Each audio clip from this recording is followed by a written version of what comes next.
여러분, 사람은 변화를 이루어 가야 됩니다. 변질되는 것이 아니라 더 좋은 모습으로 변화를 이루어야 됩니다. 사람을 변화시키는 요소가 여러분 뭐라고 생각하십니까? 여러 가지로 말할 수 있을 겁니다. 교육이라고 말하는 사람도 있을 겁니다. 그런데 여러분, 사람이 교육으로 잘 변화되는 건 아닙니다. 그러면 학교를 초등학교 6년, 중고등학교 6년, 그러면 사람이 좋은 모습으로 변화되어야죠. 여러분, 교육이 사람을 변화시키는 것은 절대로 아닙니다. 물론 일부분에 영향을 줄 수는 있습니다. 그런데 정말 사람을 질적으로 그리고 진정으로 변화시키는 게 뭘까라고 말할 때 우리는 그 사람에 대한 관심, 또 사랑, 이해, 배려, 관용, 그리고 용서, 그리고 기다려주는 인내, 이런 부분들이 오히려 사람을 변화시키게 하는 참 중요한 요소가 아닌가, 그런 생각을 해봅니다. 오늘 이 호세아 선지자를 통해서 우리 모든 그리스도인들에게 들려주시는 하나님의 말씀은 뭐냐면, 우상을 숭배하고 하나님을 의지하기보다는 이웃 강대국 아수르를 더 의지하고자 하는 이스라엘 백성들, 그들은 하나님의 백성들이잖아요. 그들을 향하여 너희들이 섬기는 우상을 버리고 하나님보다 더 의지하는 것들을 내려놓고 하나님께로 돌아오라. 이것이 바로 오늘 호세아를 통해서 하나님께서 저와 여러분에게 주시는 말씀입니다. 오늘 호세아 선지자는 본문이 시작되는 직전 호세아 14장 1절로 3절에서 이렇게 간절한 마음으로 호소합니다. 이스라엘아, 여기에 여러분의 이름을 넣으시기를 바랍니다. 이스라엘아, 내 하나님 여호와께로 돌아오라. 네가 불의함으로 말미암아 엎드려졌느니라. 너는 말씀을 가지고 여호와께로 돌아와서 이르기를, 모든 불의를 제거하시고 선한 발을 받으소서. 우리가 수송아지를 대신하여 입술의 열매를 주께 드리리. 우리가 아수르의 구원을 의지하지 아니하며 말을 타지 아니하며 다시는 우리의 손으로 만든 것을 향하여 너희는 우리의 신이라 하지 아니하오리니, 우상을 섬기지 않겠다는 거예요. 이는 고아가 주로 말미암아 긍휼을 얻음이니이다 할지니라. 한마디로 말하면 하나님께로 돌아오라는 거예요. 너희가 만들어 섬기는 우상은 부질없는 것이고, 너희가 하나님보다 세상의 권력을 의지하는 것도 부질없는 것이고, 그것이 여러분을 행복하게 하는 것이 아니라 정말 우리가 필요한 것은 주님의 긍휼을 입는 것이고, 주님의 긍휼을 입는 방법은 주님께로 돌아오는 길밖에 없다. 주님의 품에 안겨 살아가는 길밖에 없다는 사실을 우리에게 말씀하고 있는 겁니다. 이 말씀을 우리가 돌려서 생각하면 그만큼 하나님께서는 이스라엘 백성들이 잘 되는 길, 살 수 있는 길, 축복받을 수 있는 길로 나오기를 간절히 바라고 계시다는 하나님의 마음을 우리는 이 본문을 통해서 느낄 수가 있는 것입니다. 이 말씀은 그만큼 하나님께서 그의 택한 백성 이스라엘, 그리고 오늘 저와 여러분을 극진히 사랑하고 계시다는 것을 우리에게 잘 보여주고 있는 말씀이기도 합니다. 이스라엘을 향한 하나님의 사랑, 오늘 이 시대 저와 여러분을 향한 하나님의 사랑, 그 하나님의 사랑은 어떤 사랑일까? 이것이 오늘 여러분과 함께 한 해를 마무리 지으며 생각해보고자 하는 말씀의 주제가 되겠습니다. 첫 번째로 저와 여러분을 향한 하나님의 사랑은 고쳐서 쓰시는 사랑이라고 하는 것입니다. 우리는 어떤 물건을 사용하다가 고장이 나거나 아니면 너무 낡았다고 생각하면 그냥 버릴 수가 있습니다. 우리 인생이 아무리 고장난 인생 같고, 우리 인생이 아무리 보잘것없는 인생 같고, 우리 인생이 정말 내려갈 대로 내려간 가장 밑바닥에 처해져 있는 인생의 모습을 우리가 가지고 있다 할지라도 하나님은 우리를 절대로 버리지 아니하신다. 우리를 고쳐서, 우리를 새롭게 만들어서, 우리를 변화시켜서라도 우리를 계속해서 하나님은 쓰시는 사랑, 그것이 바로 하나님의 사랑인 줄로 믿으시기를 바랍니다. 그렇습니다. 하나님의 사랑은 고쳐서 쓰는 사랑입니다. 하나님의 사랑을 보여주기 위해서 호세아 선지자는 참 특별한 선택을 하나님의 명령으로 하게 돼요. 그게 뭐냐면 고멜이라는 여인과 결혼을 하게 되는 것입니다. 본인의 의지보다는 하나님께서 지명하여서 고멜과 결혼하라 그렇게 말합니다. 그런데 그 고멜이 아주 나쁜 여인이었습니다. 얼마 살지 아니하고 남편을 배신하고 도망쳤습니다. 호세아는 그 도망쳐서 정말 인간 이하의 삶을 살아가고 있는, 창녀와 같은 삶을 살아가고 있는 그녀를 찾아내어서 팔려간 고멜을 돈을 주고 찾아서 데리고 옵니다. 배은망덕한 그녀에 대한 호세아의 이 아낌없이 주는 사랑, 이것은 바로 하나님을 배반한 이스라엘, 하나님을 근심되게 하며 살아왔던 저와 여러분, 그러나 하나님은 저와 여러분을 포기하지 않으시고 우리를 향한 하나님의 사랑을 보여주는 의미가 이 호세아 선지자의 삶을 통해서 우리에게 시청각 교육, 실물 교육을 하고 계시는 겁니다. 우리를 사랑하시는 하나님의 사랑이 얼마나 놀라운지, 근데 그 하나님의 사랑을 상호간의 사랑으로 만들지 못하고 그냥 하나님의 짝사랑으로 만들어버리고, 우리는 하나님을 사랑하기는커녕 하나님을 멀리 떠났어. 그리고 하나님과 동행하지 않으면서 내 마음대로, 내 고집대로, 내 생각대로, 내 의지대로 살아가고 있지는 않는지요. 선지자 호세아는 그와 같은 고통을 자기의 가정 안에서 자신이 몸소 겪으면서 하나님의 영적인 신부라고 일컬어지는 이스라엘 백성들, 그리고 오늘 하나님의 택함을 받은 저와 여러분들이 얼마나 하나님의 품을 떠나서 우상을 숭배하고 영적인 간음을 하고 있는지를 우리에게 생생하게 선포해주고 있는 말씀입니다. 비록 그러함에도 불구하고 이스라엘을 향한 하나님의 사랑이 얼마나 큰지, 그리고 그 끝없는 하나님의 사랑과 용서와 자비와 회복의 은혜가 얼마나 놀라운 것인지를 지금 호세아는 선포하고 있는 겁니다. 비록 실패하고 넘어졌을지라도, 다시금 하나님 앞에 얼굴을 들 수 없을 정도로 부끄러운 모습으로 우리가 그렇게 살아왔을지라도, 우리의 삶이 어떠함에도 불구하고 다시금 우리가 하나님의 품으로 돌아오기만 한다면 하나님은 우리를 아무 조건 없이 받아주시고 용납하시고 우리를 치유하시고 우리에게 회복의 은혜를 맛보게 될 것이라고 호세아는 선언하고 있습니다. 오늘 본문 4절을 보세요. 내가 그들의 반역을 고치고, 하나님은 절대로 버리지 않습니다. 고쳐서라도 쓰시는 분이, 내가 그들의 반역을 고치고 기쁘게 그들을 사랑하리니. 뭐가 이쁘다, 뭐가 사랑받을 만하다고. 하나님은 여전히 그들을 포기하지 않고 고쳐서라도 그들을 사랑하리니 나의 진노가 그에게서 떠났습니다. 어떻게든 그의 자녀들을 고쳐서 쓰시고 사랑하시겠다고 하는 하나님의 의지의 표현입니다. 그 하나님이 바로 저와 여러분이 섬기는 우리의 하나님, 나의 하나님이 되십니다. 사랑하는 성도 여러분, 지나온 한 해 동안 여러분 어떤 모습으로 주님 앞에 살아오셨습니까? 어떤 모습이도 상관없습니다.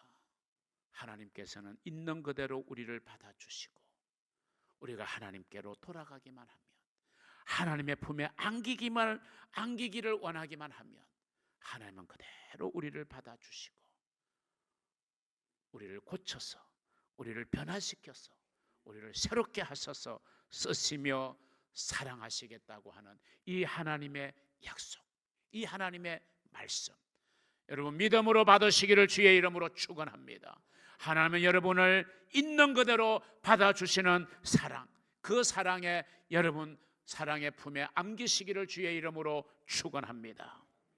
두 번째, 우리를 향한 하나님의 사랑은 그래서 포기하지 않고 언제까지나 기다려 주시는 사랑, 그게 하나님의 사랑입니다. 하나님의 사랑은 우리가 어떤 모습이어도 그 모습 때문에 좌우되는 것이 아니라 포기하지 아니하시고 끝까지 우리가 돌아오기만을 기다리시는 그 사랑을 우리에게 말씀하고 있습니다. 이러한 하나님의 사랑을 예수님은 탕자의 비유를 통해서 우리에게 잘 설명시키고 있습니다. 누가복음 15장에 보면 그 유명한 탕자의 비유가 있습니다. 한 아버지에게 두 아들이 있었는데, 작은 아들이 아직 아버지가 살아 계심에도 불구하고 아버지가 죽은 다음에나 받을 수 있는 유산을 달라고 조르고 졸랐어. 마침내 아버지로부터 받아야 될 유산을 미리 챙겼습니다. 아버지의 마음을 심히 아프게 하고 챙긴 유산을 가지고 집을 떠났습니다. 마음을 아프게 했지만 그래도 제대로 살아간다는 소식이 들렸다면 그래도 얼마나 다행이겠습니까? 가진 모든 것을 쾌락을 위해서 허랑방탕하고 그 많던 주변에 있던 사람들 다 떠나가고 돼지가 먹는 쥐염 열매로 흙이진 배를 채워야 되는 정말 불쌍하게 그지없는 탕자의 삶을 살았던 둘째 아들, 그 둘째 아들을 포기하지 않고 기다려주시고 그 아들이 만신창이가 되어져서 빈털터리의 신세로 돌아왔지만 그 아들이 뭐가 반갑다고 달려나가 기쁨으로 포옹해주고 돌아온 아들을 기뻐하며 동네 사람들을 초대하여 잔치를 열어주는 아버지의 사랑, 그 탕자의 비유를 통해서 저와 여러분이 비록 탕자와 같은 삶을 살았다 할지라도 포기하지 않으시고 기다려 주신다고 하는 그 하나님의 사랑을 우리에게 보여주고 있는 것입니다. 그렇습니다. 저와 여러분을 향한 하나님의 사랑은 절대로 먼저 포기하지 않으십니다. 우리를 기다려 주시는 사랑입니다. 물론 세상에서의 아버지는 서로 다른 모습을 보이기도 하지만, 그런데 우리가 믿는 우리의 영적 아버지이신 하나님 아버지는 언제나 한결같이 동일하신 분이십니다. 성령 하나님은 우리가 인생의 곁길을 걸어갈 때 채찍을 들기보다는 책망하기보다는 말할 수 없는 탄식으로 우리를 위하여 간구하고 계신다라고 성경은 그렇게 표현하고 계십니다.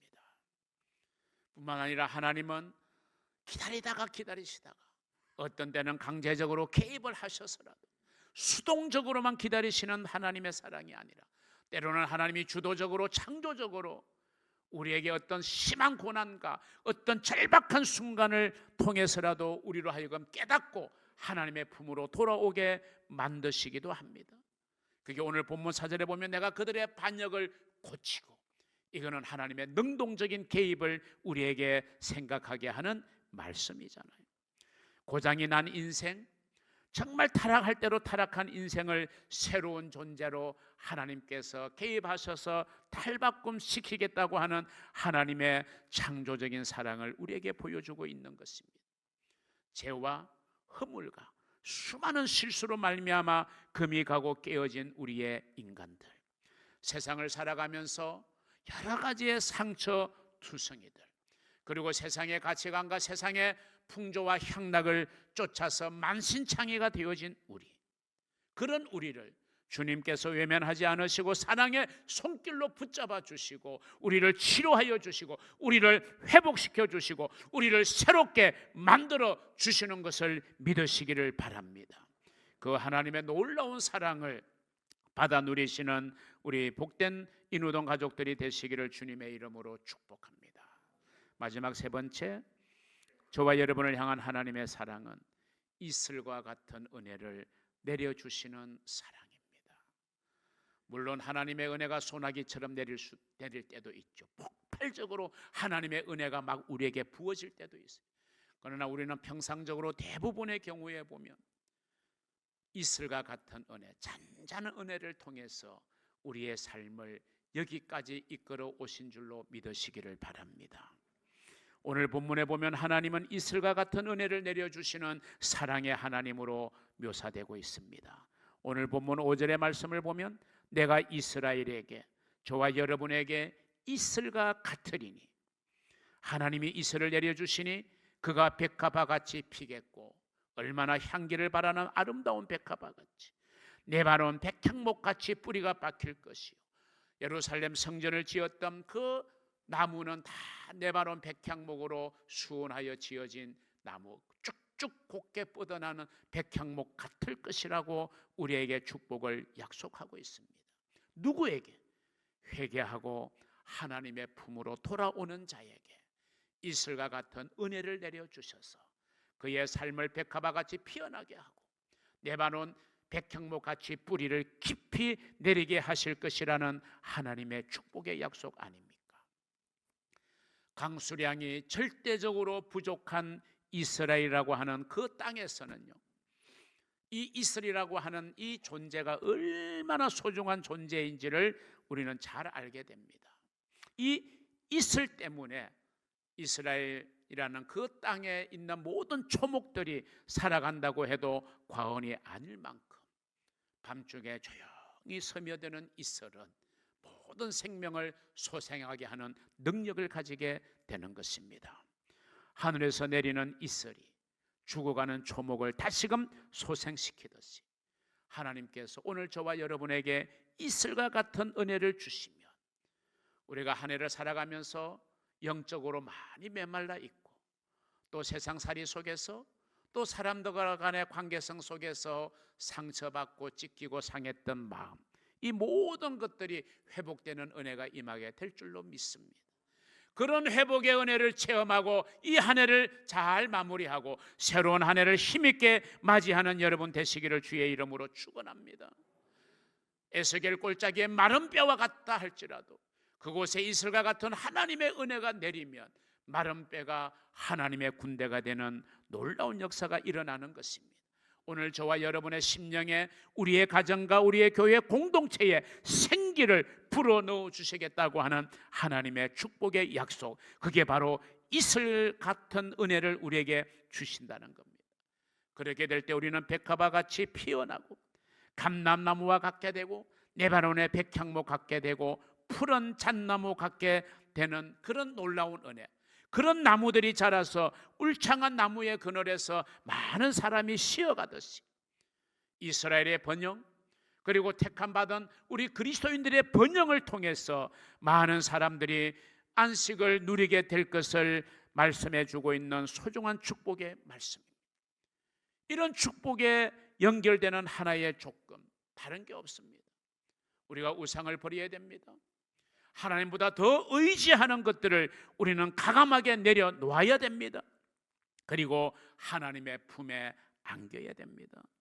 아수르를 의지하는 것에서 떠나 하나님을 의지하는 결단을 해야 하는 것입니다. 그럴 때 하나님은 놀라운 은혜를 내려주시게 될 것입니다. 우리는 한 해를 하나님의 은혜 가운데 은혜에 힘입어 살아온 줄로 믿습니다. 물론 여러분 가운데는 내가 열심히 노력했기에, 내가 열심히 수고했기에, 열심히 땀 흘렸기 때문에, 동분서주 뛰었기 때문에 하나님이 나를 축복해 주셔서 지켜주셔서 여기까지 이런 것이다, 그런 생각을 하시는 분이 그리스도인들 가운데 많을 겁니다. 그런데 여러분, 그 순서를 바꿔야 돼요. 내가 열심히 노력해서 하나님이 그 가상히 여겨서 지켜주셔서 잘된 게 아니라 하나님이 내가 열심히 살아갈 수 있도록 건강을 지켜주셨고 내가 성실하게 노력할 수 있도록 환경을 하나님이 다스려 주신 거예요. 아무리 성실히 노력하고 아무리 땀 흘려도요, 수확이 없는 경우도 있잖아요. 그럼 그건 뭘로 우리가 이해할 수 있겠어요? 여러분, 하나님의 은혜가 먼저입니다. 하나님의 은혜가 주어져야 돼요. 그래야 내가 열심히 일하고 성실하게 노력하고 동분서주하는 것이 헛된 수고가 아니라 열매 있는 수고가 될 줄로 믿으시기를 바랍니다. 이 부분에서 가장 많이 걸림이 있는 것 같아요. 우리 성도들이 왜 하나님의 은혜가 먼저여야 되느냐, 내가 노력해야 하나님이 은혜 주시는 것이 아닙니다. 하나님이 은혜 주셔야 되는 거예요. 여러분, 인간이 아무리 노력해서 바벨탑을 쌓아도 하나님이 한 번에 흩으시니까요, 인간의 바벨탑은 순간에 와르르 무너지는 겁니다. 세우는 것은 시간이 걸릴지 모르지만 무너지는 것은 한순간이에요. 여러분, 우리는 하나님의 은혜를 기억해야 됩니다. 하나님께서는 오늘을 살아가는 저와 여러분에게도 말씀합니다. 너희가 의지하는 모든 것을 내려놓고 그리스도를 의지해라. 하나님의 은혜를 의지하라. 그래서 그분에게 모든 것을 맡길 때에 하나님께서 우리의 모든 삶의 앞길에 있는 모든 난관들을 헤쳐나갈 수 있도록 은혜를 주실 것이고, 우리가 세상살이 하면서 당했던 많은 상처와 아픔, 그런 것들은 하나님이 다 씻겨주실 것이고 고쳐주실 것이고, 그래서 결론적으로 하나님을 의지하고 살아가는 우리에게 하나님이 선물로 주시는 선물이 있는데, 그게 바로 승리하는 삶이라는 것입니다. 한번 따라합니다. 승리하는 삶은 하나님께서 우리에게 주시는 선물입니다. 그렇습니다. 여러분, 승리의 삶을 선물로 받으시는 여러분이 되시기를 바랍니다. 선물을 영어로는 프레젠트라고 합니다. 프레젠트. 이 프레젠트는 P자로 시작하잖아요. 그래서 정말 그리스도 안에 있는 자, 그리스도의 품에 안기는 자에게는 네 가지의 P가 주어진다는 말이 있어요. 자, 첫 번째 P를 볼까요? 화돈입니다. 용서예요. 우리가 그리스도 안에 있으면 우리의 모든 죄와 허물을 다 하나님은 용서해 주실 수 있는 것입니다. 하나님의 용서 안에 거하는 여러분이 되시기를 바랍니다. 두 번째 P는 피스입니다. 평화입니다. 우리가 예수 그리스도 안에 거할 때 하나님과 우리를 평화하게 만들어 주시는 것, 그 하나님과의 화평을 누리게 되면 내 마음에 평안이 오게 되는 거예요. 마음이 평안해야 만사를 우리는 해나갈 수 있지, 마음의 평화가 없으면요 일이 손에 잡히지를 않아요. 그래서 하나님이 내려주시는 마음의 평화가 우리에게는 정말 중요합니다. 평화, 평화, 평화로다. 하늘 위에서 내려오는 그 평화를 맛보는 여러분이 되시기를 바랍니다. 세 번째 P가 있습니다. purpose입니다. 목적입니다. 예수 그리스도 안에 있을 때 내가 왜 살아야 되는지, 무엇을 위해서 살아야 되는지, 삶의 목표, 삶의 목적, 삶의 이유, 그리고 삶의 내용들이 보다 더 분명해지게 되는 은혜를 우리는 받게 됩니다. 그러므로 우리는 목표물이 없는 방황하는 자의 삶이 아니라 앞에 있는 분명한 표대를 향하여 힘차게 달려갈 수 있게 되어지는 것입니다. 그럴 때에 네 번째의 P가 우리에게 주어집니다. 파워입니다. 능력입니다. 우리가 정해진 목표와 비전을 가지고 그 목적을 향해서 달려가려면 힘이 있어야 되죠. 우리가 정말 능력 있고 풍성한 삶을 살아갈 수 있도록 하는 그 원동력, 즉 힘을 하나님은 우리에게 그리스도 안에서 주시는 줄로 믿으시기를 바랍니다. 이슬과 같은 은혜를 받아 누리는 복된 성도들 되시기를 주님의 이름으로 축복합니다. 사랑하는 성도 여러분, 이처럼 놀라운 하나님의 사랑을 믿으시기를 바랍니다. 그리고 그 사랑 안에 거하시기를 바랍니다. 그 사랑으로 넉넉히 승리하며 살아가는 복된 주인공들이 되시기를 바랍니다. 고쳐서 서시는 하나님의 사랑, 그 사랑의 주인공 다름 아닌 여러분이 되시기를 주님의 이름으로 축복합니다. 포기하지 않으시고 끝까지 기다려주시는 하나님의 사랑, 그 사랑의 주인공이 다름 아닌 여러분이 되시기를 바랍니다. 이슬과 같은 은혜를 내려주셔서 우리의 삶을 승리의 삶으로 이끌게 하시는 하나님의 사랑, 그 사랑의 주인공 바로 여러분들이 되시기를 주님의 이름으로 축복합니다.